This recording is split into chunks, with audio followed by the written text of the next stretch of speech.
स्वागत है आपका हमारे इस YouTube चैनल में। और मैं उम्मीद करता हूं कि क्लास 12th के बच्चे अपनी बोर्ड एग्ज़ाम की तैयारी बहुत अच्छे से कर रहे होंगे।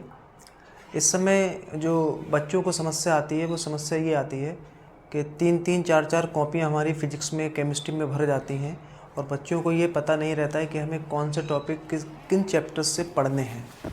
और ये सोच के हमारा जो है दिमाग डाइवर्ट होता है, पढ़ाई नहीं हो पाती है।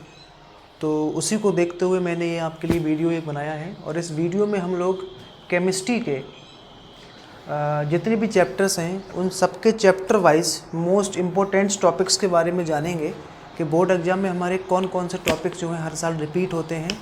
और अगर इन टॉपिक्स को अगर आप पढ़ लेते हैं तो आप ये मान के चलिए आपका केमिस्ट्री का पेपर 2026 में बहुत अच्छा हो जाएगा। 70 नंबर के पेपर में आप ये मान के चलिए 60+ नंबर का आप पेपर अटैम्प्ट करके आएंगे।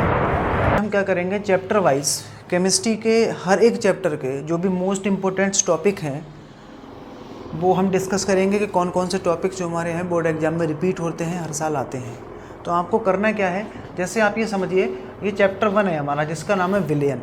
इसमें हमारे टोटल 10 टॉपिक हैं, ठीक है। अगर हम रोज़ के डेली के अगर 3 टॉपिक या 2 टॉपिक भी पढ़ते हैं तो आप ये मान के चलिए आपके 10 के 10 टॉपिक ये जो हैं ये 3 से 4 दिन में कंप्लीट हो जाएंगे, है ना। और पेपरों तक अगर आप ये डेली के 2 या 3 टॉपिक पढ़ लेते हो डेली के, तो पेपरों तक जब आपका केमिस्ट्री का एग्ज़ाम होगा तो आप जब तक ये सारे चैप्टर्स आप सारे टॉपिक्स पढ़ चुके होंगे, ठीक है। और इन टॉपिक्स को आपको पढ़ना कहाँ से है, आपके पास जो नोट्स हैं आप वहाँ से पढ़ सकते हो, या मैंने अपने चैनल पर चैप्टर 1 और चैप्टर 2 का वन शॉट वीडियो डिस्क्रिप्शन में दे दिया है, आप वहाँ जाकर इनको देख सकते हैं, ठीक है। और इससे पहली क्लास में हम लोगों ने फिजिक्स के मोस्ट इम्पोर्टेंट टॉपिक्स को जाना था और फिजिक्स के जितने भी वीडियो लेक्चर हैं आपको उसी वीडियो के डिस्क्रिप्शन में मिल जाएंगे। तो अगर आप देखना चाहें तो हमारे डिस्क्रिप्शन में जाके उसको देख सकते हैं, ठीक है। तो स्टार्ट करते हैं इसमें चैप्टर 1 जिसका नाम है विलियन। आपको ये पता होना चाहिए कि केमिस्ट्री में हमारे टोटल 10 चैप्टर हैं, टोटल 10 चैप्टर्स हैं और जिसमें से सबसे पहला चैप्टर है हमारा विलियन। और इस चैप्टर से स्टार्टिंग के जो हमारे 3 चैप्टर्स हैं उनसे हमारे न्यूमेरिकल्स आते हैं, ये फिजिकल केमिस्ट्री कहलाती है, ठीक है, फिजिकल केमिस्ट्री। इसमें सबसे पहला टॉपिक जो आपको पढ़ना है वो है विलियन की परिभाषा। विलियन की परिभाषा व इसके प्रकार, विलियन की परिभाषा लिखनी है, आपको पढ़ लेनी है, इसके प्रकार को डिस्कस कर लेना है और विलियनों की सांद्रता ज्ञात करने की कितनी विधियां होती हैं। किसी विलियन की सांद्रता हम लोग कितनी विधियों से ज्ञात करते हैं, आप इस पूरे चैप्टर को डिस्क्रिप्शन में जाके इस पूरे चैप्टर को आप पढ़ सकते हो। दूसरा टॉपिक जो आपको पढ़ना है इसमें विलेयता की परिभाषा व प्रभावित करने वाले कारक। विलेयता क्या होती है और इसको कौन कौन से कारक जो हैं प्रभावित करते हैं, इसको पढ़ना है आपको। तीसरा टॉपिक जो कि हर साल आता है आपके बोर्ड एग्जाम में, मोलरता व मोललता में अंतर पूछा जाता है आपसे, या फिर इन दोनों की परिभाषाएं आपसे पूछी जाएंगी। या तो आपको इन दोनों में अंतर बताना है या आपको इन दोनों की परिभाषाएं लिखने के लिए आती हैं पेपर में। अगर परिभाषा पढ़ लेंगे तो अंतर अपने आप बन जाएगा, अंतर पढ़ लोगे तो परिभाषा बन जाएगी, ठीक है। तो एक दूसरे से इंटर रिलेटेड है ये, तो आप पढ़ लेना इसको अच्छे से। जहाँ से भी आप पढ़ना चाहें, आपके पास नोट्स हों, कहीं और से वीडियो देखें, कहीं से भी आप इसको पढ़ सकते हो। और साथ साथ मोलरता और मोललता पर आधारित न्यूमेरिकल आएगा। अगर परिभाषा नहीं आई, अंतर भी नहीं आया, तो आपको न्यूमेरिकल मिलेगा। हो सकता है कि परिभाषा भी आ जाए, न्यूमेरिकल भी दे दे वो, ठीक है। तो आपको पढ़ लेना है। चौथा क्वेश्चन है, ये भी बहुत इंपॉर्टेंट क्वेश्चन है। इसमें मोल प्रभाज से आप क्या समझते हैं, या इसी को मोल अंश, मोल अनुपात, कई नाम होते हैं इसके। मोल प्रभाज की परिभाषा ये पेपर में आती ही आती है। अगर ये परिभाषा नहीं आई तो इसका फिर न्यूमेरिकल आपको देखने को मिलेगा बोर्ड एग्जाम में। तो आपको बहुत अच्छे से ये पढ़ के जाना है। मोल प्रभाज पढ़ना है और मोल प्रभाज के साथ साथ इसके न्यूमेरिकल भी पढ़ लेने हैं। आगे इसमें हेनरी का नियम और वह इसके अनुप्रयोग, हेनरी का नियम और इसके अनुप्रयोग आपको पढ़ने हैं। अब यहाँ से फिर आपके स्टार्ट हो गए विलियन के अणुसंक गुण। अणुसंक गुण क्या होते हैं, जब आप ये चैप्टर पढ़ेंगे तो आपको अच्छे से पता चलेगा अणुसंक गुण क्या होते हैं, ठीक। तो इसमें हमारा अणुसंक गुणों में सबसे पहला पढ़ना है परासरल दाब क्या होता है, आपको ये समझना है। 4 हमारे अणुसंक गुण होते हैं, परासरल दाब, वाष्प दाब का अवनमन, हिमांक का अवनमन और क्वथनांक का उन्नयन। 4 प्रकार के हमारे अणुसंक गुण होते हैं। इन चारों को आपको बहुत अच्छे से पढ़ लेना है। सबसे पहला इसमें परासरल दाब की परिभाषा और परासरण दाब का एक छोटा सा फॉर्मूला हम निकालते हैं जिसको बॉन्ड-हॉफ समीकरण कहते हैं। परासरण दाब और इसका न्यूमेरिकल, ये दोनों हमेशा साथ में, या परासरण दाब की परिभाषा आपके बोर्ड एग्जाम में आती है। ठीक है, तो आप ये पढ़ेंगे। 7वां क्वेश्चन जो आपको इसमें तैयार करना है, वाष्प दाब का अवनमन। ये दूसरा हमारा अणुसंघ गुण है, वाष्प दाब का अवनमन, या इसी से रिलेटेड है ये राउल्ट का नियम। काफ़ी इंपॉर्टेंट टॉपिक है ये राउल्ट का नियम। राउल्ट का नियम या इसका न्यूमेरिकल, इन दोनों में से एक आपको देखने को मिलता है बोर्ड एग्जाम में। ठीक, उसके बाद 8वां क्वेश्चन है हमारा इसमें, क्वथनांक का उन्नयन किसे कहते हैं? हिमांक का अवनमन। क्वथनांक का उन्नयन और हिमांक का अवनमन एक दूसरे के अपोजिट प्रोसेस होते हैं, ये दोनों को एक साथ पढ़ोगे तो और अच्छे से समझ में आ जाएगा ये। तो क्वथनांक का उन्नयन और हिमांक का अवनमन आपको बहुत अच्छे से पढ़ना है न्यूमेरिकल के साथ में। 1-2 न्यूमेरिकल करेंगे, ईजी से न्यूमेरिकल है, आपकी समझ में आ जाएंगे। 9वां क्वेश्चन है इसमें, बॉन्ड-हॉफ गुणक से आप क्या समझते हैं? बॉन्ड-हॉफ गुणक क्या होता है ये समझाइए। और 10वां हमारा इसमें क्वेश्चन है, असामान्य गुणधर्म। विलयन के असामान्य गुणधर्म ये 2 होते हैं और विलयन के अणुसंघ गुणधर्म 4 होते हैं। तो आपको इस चैप्टर 1 से इन टॉपिक्स को बहुत अच्छे से पढ़ के जाना है। ठीक है, आप अच्छे से इनको पढ़ लें। अगर इन टॉपिक्स को आप पढ़ना चाहते हो तो इस वीडियो के डिस्क्रिप्शन में जाके इस चैप्टर को आप पढ़ सकते हो। ठीक, उसके बाद हम लोग इसमें देखेंगे दूसरे चैप्टर के कौन कौन से टॉपिक जो हैं बोर्ड एग्जाम में पूछे जाते हैं। चैप्टर है रासायनिक बलगतिकी, और रासायनिक बलगतिकी में सबसे पहला टॉपिक जो आपको पढ़ना है वो है अभिक्रिया की दर। अभिक्रिया की दर क्या होती है इसको परिभाषित करना है, और इसको प्रभावित करने वाले कारकों के बारे में एक्सप्लेन करना है। ये आपको पढ़ लेना है कि अभिक्रिया की दर क्या होती है, कितने प्रकार की होती है, और कैसे इसको प्रभावित करते हैं कारक, कौन कौन से कारक इसको प्रभावित करते हैं। उसके बाद आपको सबसे मोस्ट इम्पोर्टेंट ये दोनों टॉपिक हैं इस चैप्टर के, अभिक्रिया की आणविकता और अभिक्रिया की कोटि। इन दोनों से आप ये मान के चलिए दर, कोटि और आणविकता, यहाँ से क्वेश्चन आता ज़रूर है। हो सकता है आपको कोई रिएक्शन दे वो, और उस रिएक्शन की आणविकता और कोटि आपसे पूछ ले। ठीक है, तो अभिक्रिया की आणविकता और अभिक्रिया की कोटि ये बहुत अच्छे से आपको पढ़ के जानी है। और सबसे मोस्ट इम्पोर्टेंट इसका अंतर रहता है, आणविकता व कोटि में अंतर, ये आप पढ़ के जाएंगे। और आगे टॉपिक इसमें आपको पढ़ना है आभासी एका अणुक अभिक्रियाएं, या इन्हीं को बोलते हैं छद्म अभिक्रियाएं, सीडो रिएक्शंस, आभासी एका अणुक अभिक्रियाएं। छठा टॉपिक आपको इसमें पढ़ना है प्रथम कोटि की अभिक्रियाओं के लिए वेग स्थिरांक का समीकरण का निगमन। इसको ये आपको प्रूफ करना है, इसमें प्रथम कोटि अभिक्रियाओं के लिए प्रूफ करना है। और उसके बाद इसमें दूसरा प्रूफ है प्रथम कोटि अभिक्रिया के वेग स्थिरांक व अर्धायुकाल का संबंध। ये वाला काफ़ी इंपॉर्टेंट प्रूफ रहता है अपने आप में, ये वाला। ठीक है, 7वां वाला, प्रथम कोटि अभिक्रिया के वेग स्थिरांक के व अर्धायुकाल टी हाफ में संबंध। आपसे ये ऐसे भी पूछता है कि सिद्ध कीजिए कि प्रथम कोटि अभिक्रिया का अर्धायुकाल अभिकारक पर निर्भर नहीं करता है, ऐसे भी आपसे पूछ सकता है। तो बात वही है। 8वां क्वेश्चन आपको इसमें पढ़ना है शून्य कोटि अभिक्रियाओं के वेग स्थिरांक का समीकरण का निगमन।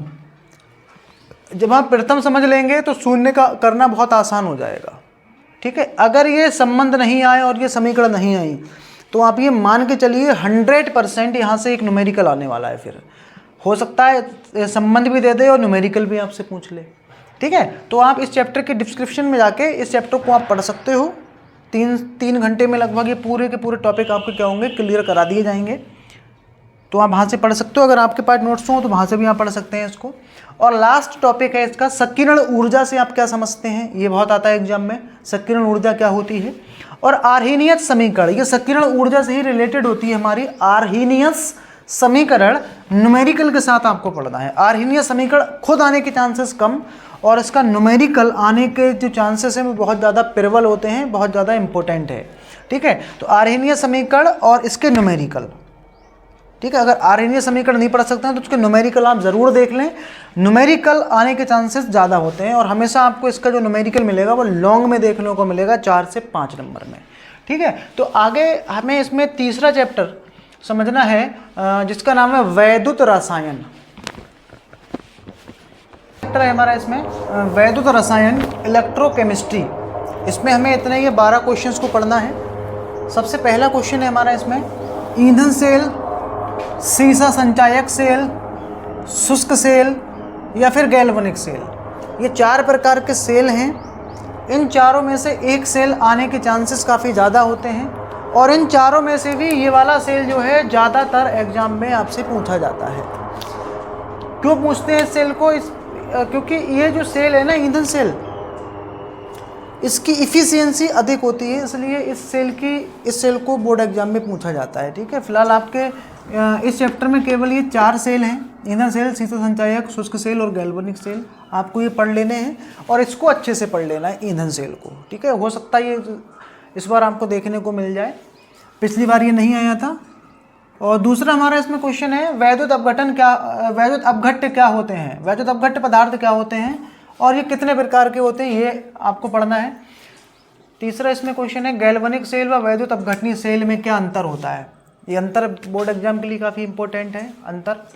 चौथा क्वेश्चन हमारा संचारण से आप क्या समझते हैं, संचारण क्या होता है। लोहे पर जंग लगने की प्रक्रिया को पूछता है कि ये समझाइए कि लोहे पर जंग लगने का प्रोसेस क्या होता है, जंग का फॉर्मूला क्या होता है, ये आपसे पूछा जाता है इसमें। पांचवा क्वेश्चन है इसमें वैद्युत अपघटन से आप क्या समझते हैं और वैद्युत अपघटन से संबंधी फैराडे के नियम लिखिए। देखिए, फैराडे के नियम हमारे जो फिजिक्स में भी हैं और केमिस्ट्री में भी हैं, बस फ़र्क इतना है केमिस्ट्री में जो नियम है वो हमारे वैद्युत अपघटन से संबंधित हैं और जो केमिस्ट्री में नियम है वो वैद्युत अपघटन से संबंधित हैं और जो फिजिक्स में है वो विद्युत चुंबकीय प्रेरण पर आधारित हैं। वहाँ पर भी 2 नियम है, यहाँ पर भी 2 नियम है, तो दोनों को आपको पढ़ लेना है, फिजिक्स में भी और केमिस्ट्री में भी, दोनों नियम्स को। छठा हमारा क्वेश्चन है इसमें कोलराउस का नियम व इसके अनुप्रयोग। ये मोस्ट इंपॉर्टेंट टॉपिक है, ये कोलराउस का नियम और फैराडे के नियम। कोलराउस का नियम और इसके अनुप्रयोग, अगर ये नहीं आया तो इस पर आप मान के चलिए न्यूमेरिकल आपको देखने को ज़रूर मिलेगा। ठीक है, आपको ये न्यूमेरिकल देखने को मिलेगा इस पर कोलराउस के नियम पर। 7वां क्वेश्चन है हमारा इसमें तुल्यांकी चालकता व मोलर चालकता में अंतर लिखिए। अंतर नहीं आया तो इस पर भी न्यूमेरिकल आपको देखने को मिल सकता है। मोलर चालकता निकालिए, तुल्यांकी चालकता निकालिए न्यूमेरिकल में। और न्यूमेरिकल को ज़्यादा ईजी टाइप का न्यूमेरिकल होता है, फार्मूला लगाएंगे और आपको वैल्यूज़ दे रखी होंगी और आंसर पाएंगे, इस टाइप का न्यूमेरिकल आता है। लेकिन ये जब आप कर पाएंगे जब आपको ये फार्मूला पता होगा, इसके बारे में जानकारी होगी आपको। ठीक है, उसके बाद हमारा 8वां क्वेश्चन है इसमें सेल स्थिरांक क्या होता है और इसका मात्रक लिखिए। सेल स्थिरांक से आप क्या समझते हैं और इसका मात्रक लिखिए। 9वां क्वेश्चन है हमारा इलेक्ट्रोड विभव, मानक इलेक्ट्रोड विभव की परिभाषा, या हो सकता है इनमें अंतर पूछ लिया जाए। ये दोनों एक ही तरह से होते हैं, एक को पढ़ेंगे तो दूसरा अपने आप क्लियर हो जाएगा, तो आपको ये पढ़ना है। 10वां क्वेश्चन है हमारा विद्युत रासायनिक श्रेणी व इसकी विशेषताएं। यहाँ से आप ये मान के चलिए 110% ये क्वेश्चन आएगा विद्युत रासायनिक श्रेणी से, चाहे वो MCQs में आए या एक थ्योरेटिकल क्वेश्चन आए, अति लघु या कहीं से भी, मतलब या खुद विद्युत रासायनिक श्रेणी भी आ सकती है। ठीक है, और इसकी विशेषताएं जितनी भी हैं आप सब अच्छे से पढ़ लेनी है, क्योंकि हर एक विशेषता में एक क्वेश्चन छुपा है। ठीक है, आगे है इसमें नष्ट समीकरण। नष्ट समीकरण, अगर ये नष्ट समीकरण नहीं आई तो आप ये मान के चलिए इसका न्यूमेरिकल बिल्कुल 100% आने वाला है। इस साल इसका न्यूमेरिकल आएगा नष्ट समीकरण का। ठीक है, तो आपको ये पढ़ लेने हैं नष्ट समीकरण और साथ साथ इसके न्यूमेरिकल। 2 से 3 नंबर में या 4 नंबर में आपको इस समीकरण का न्यूमेरिकल देखने को मिलता है। हो सकता है समीकरण आएगी तो न्यूमेरिकल नहीं आएगा, और अगर समीकरण नहीं आई तो न्यूमेरिकल आएगा। आगे इसमें लिखा है गिब्स ऊर्जा पर आधारित न्यूमेरिकल। गिब्स ऊर्जा के भी आप न्यूमेरिकल देख लीजिएगा, इजी सा न्यूमेरिकल होता है। इसमें हम छोटा सा फॉर्मूला लगाते हैं, डेल्टा G बराबर माइनस का NFE। एक समीकरण दे रखी होती है, इसमें हमें E का मान दिया होता है, F का मान हमें पता होता है 96,500 होता है, ये कूलाम, ये पेपर में भी लिखा होता है। ठीक है, और N का मान आपको जो एक रिएक्शन दी होती है उससे निकालना होता है, और फिर इसमें लगा के कैलकुलेट कर लें, डेल्टा G का मान निकालना होता है। तो ईजी सा न्यूमेरिकल होता है, आप करेंगे इसको और बोर्ड एग्जाम में आपको देखने को ये मिलेगा। तो ये हो गए हमारे चैप्टर 3 के मोस्ट इंपॉर्टेंट टॉपिक्स। तो आप इनको भी लिखते भी रहें, जब आप इनको पढ़ने बैठे तो आप इस पर टिक करते रहें कि हमने यहाँ ये टॉपिक्स को पढ़ लिया है। ये हमारे जो तीनों टॉपिक्स हैं ये हमारे फिजिकल केमिस्ट्री के हैं, जिसमें हम लोग केमिस्ट्री के सिद्धांत न्यूमेरिकल वाले पोर्शन को करते हैं। इसमें सारे के सारे न्यूमेरिकल थे। अब हम इसमें जो स्टार्ट करेंगे वो चैप्टर 4 से हमारा स्टार्ट होगा ऑर्गेनिक केमिस्ट्री, जिसमें रिएक्शन बेस्ड हमारा सब कुछ रहेगा। तो देख लेते हैं हम कौन कौन सी रिएक्शंस हमारे, कौन कौन से टॉपिक्स इंपॉर्टेंट है उसमें। तो इसमें हमारा ऑर्गेनिक केमिस्ट्री का पहला चैप्टर है जिसका नाम है हेलो एल्केन व हेलो एरीन। और इस चैप्टर में हमें क्या क्या पढ़ना है? सबसे पहले इस चैप्टर को पढ़ने से भी पहले आपको IUPAC नेमिंग को बहुत अच्छे से पढ़ लेना है। IUPAC नेमिंग आपकी बोर्ड एग्जाम में और ऑर्गेनिक केमिस्ट्री पढ़ने में भी बहुत ज़्यादा यूज़फुल होती है। इसके बगैर हम इन किसी भी टॉपिक्स को नहीं पढ़ सकते हैं। तो IUPAC नेमिंग आपको बहुत अच्छे से पढ़नी है। दूसरा आपको SADJF का नियम, ये आने वाला है इस बार बोर्ड एग्जाम में। मार्कोनिकॉफ का नियम, दोनों अपने आप में इम्पोर्टेंट नियम है ये, SADJF और मार्कोनिकॉफ। अब चौथा क्वेश्चन है, आप देख सकते हो चैप्टर का नाम ही है हमारा हेलो एल्केन, तो हमें ये भी पता होना चाहिए कि हेलो एल्केन क्या होती है। ये आता है आपसे हेलो एल्केन से आप क्या समझते हैं। इनको बनाने की विधियाँ लिखी है। इसको बनाने की 2 विधियाँ पूछे, 3 पूछे, 4 पूछे, 5 पूछे, 5 से ज़्यादा नहीं पूछता है, 2-3 ऐसे पूछेगा आपसे, ठीक है। और इनके रासायनिक गुण आपको पढ़ने हैं, हेलो एल्केन के रासायनिक गुण। और ख़ास तौर पर आपको जो रासायनिक गुण पढ़ने, ये धातुओं के साथ तो ज़रूर पढ़ने हैं आपको। हेलो एल्केन की धातुओं के साथ क्रियाएँ ज़रूर पढ़ लेनी है कि धातुओं के साथ हेलो एल्केन क्रिया करके क्या बनाती हैं। आगे इसमें हेलो एरीन क्या होती हैं, इनको बनाने की विधियाँ व इनके रासायनिक गुण। हेलो एरीन्स क्या होती हैं, इनको बनाने की विधियाँ और इनके रासायनिक गुण आपको पढ़ लेने हैं। आगे हमारा छठा इंपॉर्टेंट क्वेश्चन है इसमें, नाभिक स्नेही प्रतिस्थापन अभिक्रियाएं व इनके प्रकार। ये आपको हमेशा लॉन्ग में मिलता है, 5 नंबर में आपसे ये पूछा जाता है कि नाभिक स्नेही प्रतिस्थापन अभिक्रियाएं क्या होती हैं और इनके प्रकारों को हमें क्या करना होता है, डिस्कस करना होता है, बताना होता है। 7वां क्वेश्चन है क्लोरोबेंजीन की रिंग अभिक्रियाएं। देखिए रिंग अभिक्रियाएं, आगे हम चैप्टर में फिनॉल की रिंग अभिक्रियाएं आएंगी, तो रिंग अभिक्रियाएं जितनी भी हैं आपको सारी पढ़ लेनी है। यहाँ फिलहाल क्लोरोबेंजीन की आपको पढ़नी है, इस चैप्टर से क्लोरोबेंजीन की रिंग अभिक्रियाएं आपको पढ़ के जानी है। आगे इसमें लिखा फ्रेऑन क्या होते हैं, इनका पर्यावरण पर प्रभाव समझाइए। 8वां क्वेश्चन हमारा ये है। 9वां क्वेश्चन है क्लोरोफॉर्म बनाने की प्रयोगशाला विधि। ये आपसे पूछता है चित्र सहित के प्रयोगशाला विधि, क्लोरोफॉर्म की प्रयोगशाला विधि चित्र सहित आपसे पूछी जाती है। और लास्ट हमारा इसमें क्वेश्चन है पायरीन बनाने की विधियाँ। तो मैंने ये सारे टॉपिक्स लिख दिए चैप्टर 4 के, और यहाँ पर मैंने जो नेमिंग रिएक्शंस हैं उनको नहीं लिखा है। जब ये सारे मैं इंपॉर्टेंट टॉपिक बता दूंगा, उसके बाद नेमिंग रिएक्शंस जो नाम से आती हैं बोर्ड एग्जाम में, जैसे हुंसडीकर अभिक्रिया है, फ्रीडल क्राफ्ट है, आपकी कैनिजारो है, एल्डोल संगरन है और क्लीमेंसन अपचेन है, ये सब जो नेमिंग रिएक्शन से कहलाती हैं ये, तो मैं यहाँ पर नहीं लिख रहा हूँ अभी, ठीक है। जब ये हम सब कुछ बता देंगे उसके बाद जो मोस्ट इंपॉर्टेंट रिएक्शंस हैं जो एग्जाम में रिपीट होती हैं, आने के चांसेस 100% रहते हैं, मैं इनको बाद में लिखा दूंगा। अगर यहाँ पर लिखूंगा तो टॉपिक्स की संख्या बहुत ज़्यादा हो जाएगी, आपको लगेगा कि सर ने तो पूरा चैप्टर यहाँ पर बता दिया है, ठीक है। तो उनको मैं बाद में बता दूंगा, आप इन टॉपिक्स को फिलहाल नोट कर लेंगे। यहाँ पर चैप्टर 4 हमारा यहाँ पर हो चुका है ये। इसमें हमारा 5th चैप्टर है ईथर, फिनॉल व एल्कोहल। इसमें हमें इन टॉपिक्स को पढ़ना है। सबसे पहला टॉपिक है हमारा ईथर क्या होते हैं, इनको बनाने की विधियाँ। ईथर किन्हें कहते हैं, किस प्रकार के ये कार्बनिक यौगिक होते हैं और इनको कैसे बनाया जाता है, इनकी विधियाँ।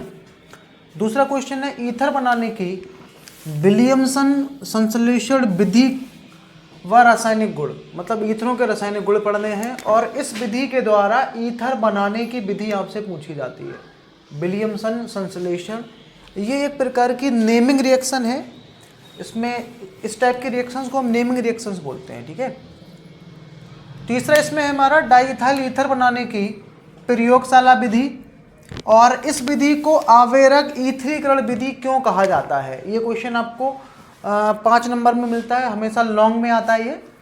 और इसके साथ में डाइइथाइल ईथर के 1-2 आपसे रासायनिक गुण पूछेगा, हो सकता है वो आपको ऑप्शन दे कि इसके साथ क्रिया करवाइए या इसके साथ क्रिया करवाइए, ठीक है। जब आप इसके रासायनिक गुण पढ़ेंगे यहाँ पर तो ये बात भी क्लियर हो जाएगी। आगे इसमें है फिनॉल का वर्गीकरण। फिनॉल क्या होते हैं, कितने टाइप के होते हैं फिनॉल, इनका क्लासिफिकेशन करना है, और बनाने की विधियाँ, फिनॉल कैसे बनाए जाते हैं और इनके रासायनिक गुण। फिनॉल के रासायनिक गुण काफ़ी इंपॉर्टेंट हैं क्योंकि इनमें जो कुछ बनता है वो नाम से ही फेमस है। इसमें आपका पिक्रिक अम्ल बनता है, बेकेलाइट बनती है, फिनोप्थैलीन बनती है। मैं जिसके भी नाम ले रहा हूँ ये काफ़ी ज़्यादा इंपॉर्टेंट है, अभी मैं बता दूंगा दोबारा से इसको, ठीक है। तो ये मेन टॉपिक मैं अभी आपको बता रहा हूँ। फिनॉल का वर्गीकरण आपको पढ़ना है, बनाना कैसे है फिनॉल को, ये विधियाँ पढ़ लेनी है, इसकी रासायनिक गुणों का डिस्कशन कर लेना है, ठीक। और लास्ट है इसमें हमारा फिनॉल की रिंग अभिक्रियाएँ। फिनॉल की रिंग अभिक्रियाएं हैलोजनीकरण, नाइट्रीकरण और सल्फोनीकरण 3 प्रकार की होती हैं। और फिनॉल का इसमें जो नाइट्रीकरण है वो कुछ ज़्यादा इम्पोर्टेंट है। आपको वैसे तीनों पढ़ने हैं, हैलोजनीकरण, नाइट्रीकरण, सल्फोनीकरण, लेकिन नाइट्रीकरण अलग से पूछ लिया जाता है कि फिनॉल की नाइट्रीकरण अभिक्रिया समझाइए। तो नाइट्रीकरण में क्या होता है, एक पिक्रिक अम्ल बनता है, ठीक है। और इसमें एक क्वेश्चन मैं लिखना भूल गया, आप यहाँ पर ऐड कर लेना। ये क्वेश्चन अक्सर आता है पेपर में, फिनॉल की अम्लीय प्रकृति, फिनॉल की अम्लीय प्रकृति। यहाँ से आपको 2 नंबर का सवाल आता है पेपर में कि फिनॉल की प्रकृति अम्लीय होती है क्यों, ठीक है। तो ये आपको क्वेश्चन भी तैयार करना है, फिनॉल की प्रकृति अम्लीय क्यों होती है। नेक्स्ट हमारा इसमें क्वेश्चन है एल्कोहलों का वर्गीकरण, क्योंकि ये चैप्टर जो है हमारा 3 टॉपिक्स में डिवाइडेड है। ये ईथर का था, फिर फिनॉल का, उसके बाद एल्कोहल है।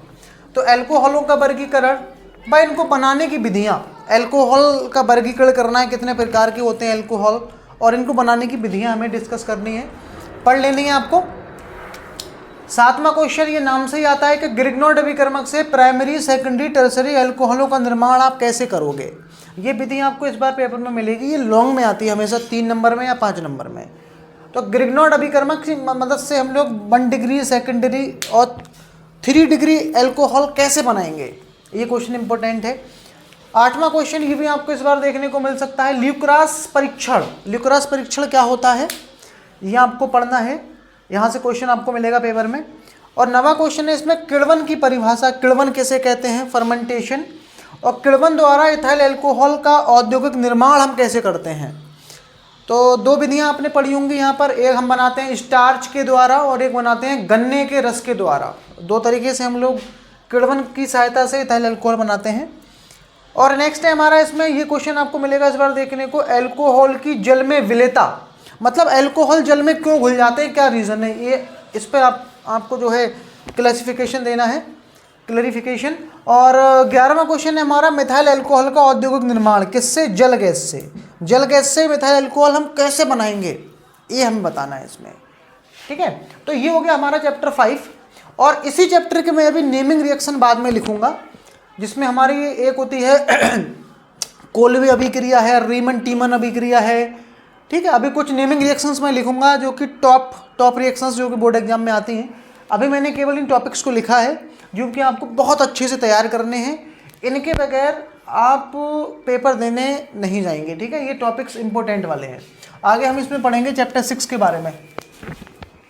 से हमारे इसमें एल्डिहाइड, कीटोन व कार्बोक्सिलिक अम्ल, इस चैप्टर से हमें इन टॉपिक्स की प्रिपरेशन करनी है। सबसे पहला एल्डिहाइड क्या होते हैं, इनको बनाने की विधियाँ।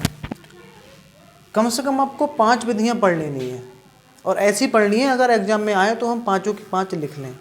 मैक्सिमम आपसे 5 पूछता है, वो हो सकता है 2 पूछ ले, 3 पूछ ले, 5 से ज़्यादा नहीं पूछेगा। कीटोन क्या होते हैं, इनको बनाने की विधियाँ। फीलिंग विलियन क्या होते हैं, टॉलन अभिकर्मक किसे कहते हैं। एल्डिहाइड व कीटोन में विभेद, एल्डिहाइड और कीटोन में कैसे विभेद करेंगे आप, ऐसे आता है सवाल ये। एल्डिहाइड बनाने की प्रयोगशाला विधि, फॉर्मल्डिहाइड बनाने की प्रयोगशाला विधि और एसीटोन बनाने की प्रयोगशाला विधि, आपको तीनों विधि पढ़ लेनी है ये। 9वां क्वेश्चन है हमारा इसमें, बेंजल्डिहाइड बनाने की विधियाँ। कार्बोक्सिलिक, अब यहाँ से ये कीटोन और एल्डिहाइड हमारे खत्म हो गए, यहाँ से स्टार्ट हो गया ये कार्बोक्सिलिक एसिड। कार्बोक्सिलिक अम्लों का वर्गीकरण और इनको कैसे बनाया जाता है, ये आपको पढ़ना है। शीघ्र सिरका विधि, क्विक विनेगर मेथड भी बोला जाता है इसको, चित्र सहित, ये आपको 5 नंबर में मिल सकता है लॉन्ग में। शीघ्र सिरका विधि, क्विक विनेगर मेथड।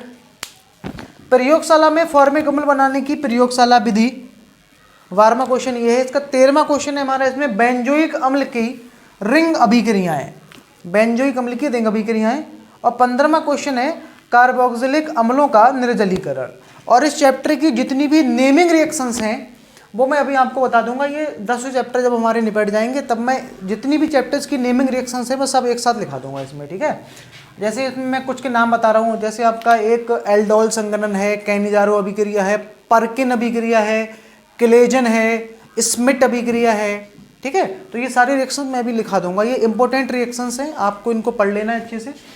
तो ये चैप्टर 6 के इंपॉर्टेंट टॉपिक्स हो गए, आप इनको लिखेंगे पहले, फिर हम इसमें चैप्टर 7 का डिस्कशन करेंगे जिसका नाम है एमीन।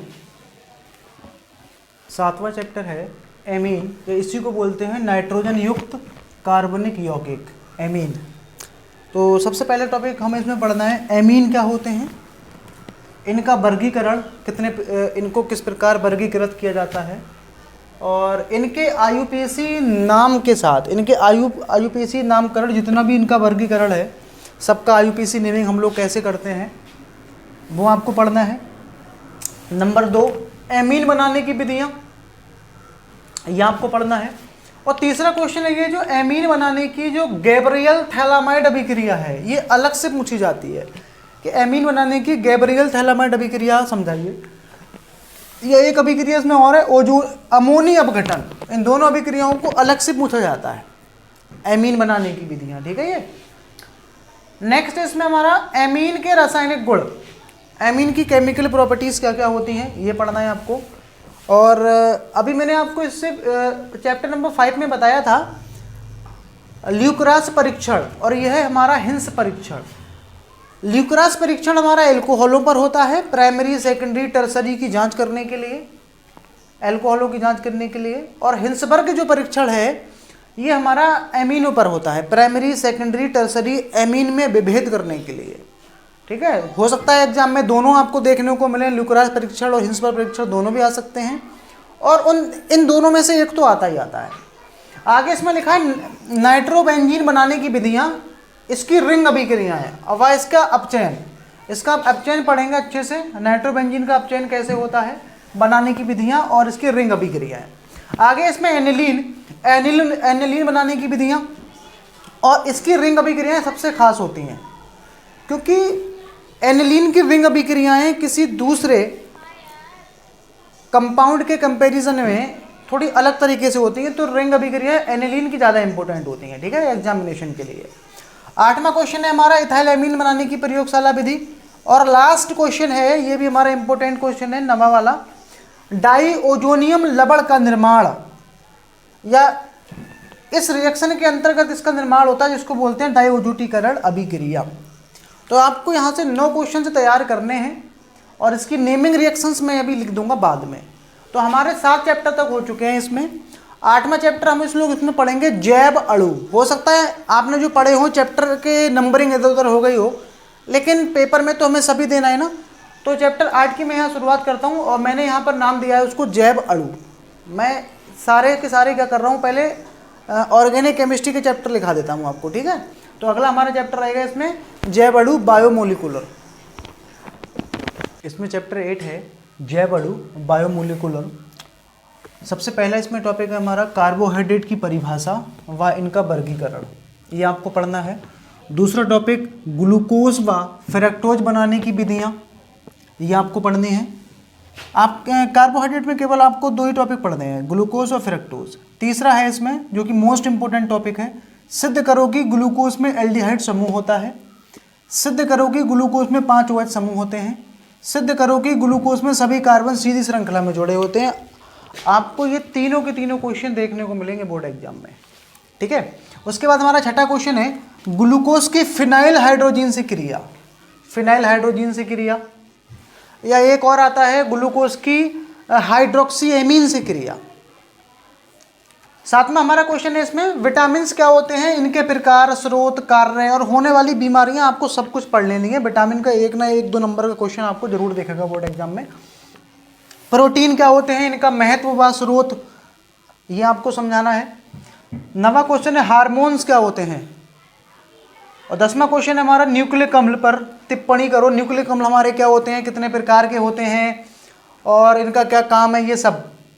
और 11वां हमारा मोस्ट इंपोर्टेंट क्वेश्चन है डीएनए व आरएनए में अंतर, और 12वां हमारा इसमें अंतर है न्यूक्लियोसाइड व न्यूक्लियोटाइड में अंतर, ठीक है। तो ये आपको चैप्टर 8 से इन टॉपिक्स को तैयार कर लेना है बहुत अच्छे से, इनसे बाहर कोई भी टॉपिक आपका पूछने वाला वो नहीं है। उसके बाद हम इसमें चैप्टर 9 पढ़ेंगे जिसका नाम है डी व एफ ब्लॉक के तत्व। चैप्टर 9 है डी ब्लॉक व एफ ब्लॉक के तत्व। इसमें आपने केवल 10 क्वेश्चन तैयार करने हैं। पहला क्वेश्चन है संक्रमण तत्वों को परिभाषित कीजिए व इनकी विशेषताएं। संक्रमण तत्वों की विशेषताएं काफ़ी इंपॉर्टेंट हैं ये। दूसरा क्वेश्चन है हमारा इसमें, संक्रमण तत्वों के अंतिम कोश का सामान्य इलेक्ट्रॉनिक विन्यास आपसे पूछा जाता है क्या होता है, लिखिए। तीसरा क्वेश्चन है, संक्रमण तत्व रंगीन आयन व यौगिक बनाते हैं क्यों? ये इसके स्थान पर आपसे ये भी पूछ सकता है, संक्रमण तत्व अनुचुंबकीय आयन व यौगिक बनाते हैं क्यों? ठीक है, ऐसे भी क्वेश्चन आपसे पूछ सकता है वो। चौथा क्वेश्चन है हमारा इसमें, संक्रमण तत्व परिवर्ती ऑक्सीकरण संख्या या संयोजकता प्रदर्शित करते हैं क्यों? पांचवा क्वेश्चन है, संक्रमण तत्वों के गलनांक व क्वथनांक उच्च क्यों होते हैं? छठा क्वेश्चन है, संक्रमण तत्व अंतराकाशीय यौगिक क्यों बनाते हैं? सातवां क्वेश्चन है, संक्रमण तत्व मिश्र धातुएं क्यों बनाते हैं? आठवां क्वेश्चन जो आपको इसमें पढ़ना है वो एफ ब्लॉक का है, यहाँ तक हमारा डी ब्लॉक हो गया। ये एफ ब्लॉक को हम अंतः संक्रमण तत्व कहते हैं। इनको परिभाषित करना है, क्या होते हैं अंतः संक्रमण तत्व और इनको क्यों कहते हैं अंतः संक्रमण तत्व, वह इनकी विशेषताएं और इनका सामान्य कोश का इलेक्ट्रॉनिक विन्यास। नवा हमारा इसमें क्वेश्चन है, लैंथेनाइड व एक्टिनाइड में अंतर, लैंथेनाइड व एक्टिनाइड में क्या अंतर होता है इनको बताना है। और 10वां हमारा क्वेश्चन है, लैंथेनाइड संकुचन और इसके होने का कारण और इसका क्या प्रभाव पड़ता है, ये आपको बताना है। ठीक है, तो ये हो गया हमारा चैप्टर 9। इसमें हमारा एक चैप्टर अभी और बचा है, जैव अणु नहीं, उसका क्या नाम था, उपसय संयोजन यौगिक, जटिल यौगिक। उसमें देख लेते हैं कौन कौन से चैप्टर्स हमें पढ़ने हैं। और ये हमारा जो है एक इनऑर्गेनिक केमिस्ट्री का चैप्टर है, इसमें हमें एक और अभी इनऑर्गेनिक का चैप्टर देखना है, जटिल यौगिक है, उपसय संयोजन यौगिक, कोऑर्डिनेशन कंपाउंड, या इन्हीं को जटिल यौगिक भी बोलते हैं। ठीक है, तो सबसे पहले हमें पढ़ना है इसमें लिगेंड क्या होते हैं और इनका वर्गीकरण। दूसरा टॉपिक है इसमें उपसय संयोजन यौगिकों का IUPAC नामकरण। ये आपसे बोर्ड एग्जाम में आता है, इन यौगिकों का IUPAC नाम आपको सीख लेना है कि इन यौगिकों का हम IUPAC नेम कैसे लिखते हैं। तीसरा क्वेश्चन है हमारा इसमें, जटिल यौगिकों में CMI की ऑक्सीकरण संख्या और समन्वय संख्या कैसे ज्ञात करते हैं? किसी भी जटिल यौगिक में केंद्रीय धातु आयन की ऑक्सीकरण संख्या और समन्वय संख्या कैसे ज्ञात करते हैं, इससे लेकर एक क्वेश्चन आपको जरूर मिलेगा, या तो ऑक्सीकरण संख्या पूछेगा या आपसे समन्वय संख्या पूछेगा। कैसे निकालते हैं ये आपको पढ़ लेना है। चौथा क्वेश्चन है हमारा, उपसय संयोजन यौगिकों के IUPAC नामकरण से सूत्र बनाना। उल्टा बोले तो फॉर्मूला नाम दिया होगा IUPAC, उससे सूत्र बनाना है और सूत्र से नाम, दोनों उल्टा भी चलता है। जैसे यहाँ पर IUPAC नेम लिखना है और यहाँ IUPAC नेम से सूत्र कैसे बनाए जाते हैं ये भी आपको आना चाहिए। पांचवा क्वेश्चन है हमारा, प्रभावी परमाणु क्रमांक, इसको शॉर्ट में हम लोग इससे भी लिखते हैं EAN, effective atomic number. EAN की परिभाषा व उदाहरण, तो किसी भी जटिल यौगिक में उसका EAN हम लोग कैसे ज्ञात करते हैं, उसकी परिभाषा के साथ साथ आप लोग उसका उदाहरण भी और कैसे निकाला जाता है ये भी आप देख लीजिएगा। छठा हमारा क्वेश्चन है इसमें, जटिल यौगिकों में समावैवता। समावैवता क्या होती है आप पढ़ लेंगे। और इनमें से आपको एक सिद्धांत हमेशा लॉन्ग में मिलता है, या तो बर्नर का सिद्धांत या क्रिस्टलीय क्षेत्र सिद्धांत, या इसको बोलते हैं हम लोग संयोजकता आवंदन सिद्धांत। इसको शॉर्ट में हम लोग बोलते हैं CFT, क्रिस्टलीय फील्ड थ्योरी, और इसको बोलते हैं BBT, बैलेंस बॉन्ड थ्योरी। ठीक है, तो इन तीनों में से आपको लॉन्ग में मिलेगा कुछ, या तो बर्नर का सिद्धांत मिलेगा, या क्रिस्टलीय क्षेत्र सिद्धांत मिलेगा, या संयोजकता आवंधन सिद्धांत मिलेगा। ठीक है, तो ये हमारे चैप्टर 10 तक मोस्ट इम्पोर्टेंट टॉपिक हो चुके हैं। अब मैं यहाँ पर क्या करूँगा, आपको नेमिंग रिएक्शंस बताऊँगा जो कि एग्ज़ाम में आती है। ठीक है, उसके बाद इसमें हम लोग नेमिंग रिएक्शंस देख लेते हैं, कौन सी मोस्ट इम्पोर्टेंट नेमिंग रिएक्शंस हैं। तो सबसे पहली रिएक्शंस जो आपको पढ़नी है, कार्बिल एमीन अभिक्रिया, हुंस डीकर अभिक्रिया, बुट्स अभिक्रिया, बुट्स फिटिंग और फिटिंग अभिक्रिया। इन तीनों में से आपको एक देखने को ज़रूर मिलेगी पेपर में, रीमन टीमन अभिक्रिया, फ्रीडल क्राफ्ट अभिक्रिया, सेंडमायर अभिक्रिया, डाइओजोटीकरण अभिक्रिया। और 10वीं है हमारी इसमें विलियमसन संश्लेषण अभिक्रिया, यहाँ पर आएगा विलियमसन संश्लेषण अभिक्रिया। और 11वीं है हमारी कोल्बे अभिक्रिया, रोजनमुंड अपचयन, क्लीमेंसन अपचयन। और 14वीं रिएक्शन है वी हाइड्रो हैलोजनीकरण अभिक्रिया, गाटरमान कोख अभिक्रिया। तो 15 रिएक्शंस ये हैं और इस प्रकार हमें ये टोटल 27 रिएक्शन का अध्ययन करना है। स्टीफन अभिक्रिया, रिटार्ड अभिक्रिया, बेंजोइन संगनन, पर्किन अभिक्रिया, क्लेजन अभिक्रिया, कैनिजारो और क्रॉस कैनिजारो और एल्डोल संगनन। इनमें से ये 2 रिएक्शंस काफ़ी ज़्यादा इंपॉर्टेंट हैं। स्मिट अभिक्रिया, हॉफमैन बोरोअमाइड अभिक्रिया, गैब्रियल थैलामाइड संश्लेषण अभिक्रिया, हॉफमैन और हॉफमैन अमोनी अपघटन। ये आपको 27 रिएक्शन बहुत अच्छे से पढ़ लेने हैं। इनमें से आप ये मान के चलिए 5 से 7 या 8 रिएक्शंस ये आपके बोर्ड एग्जाम में आएंगी।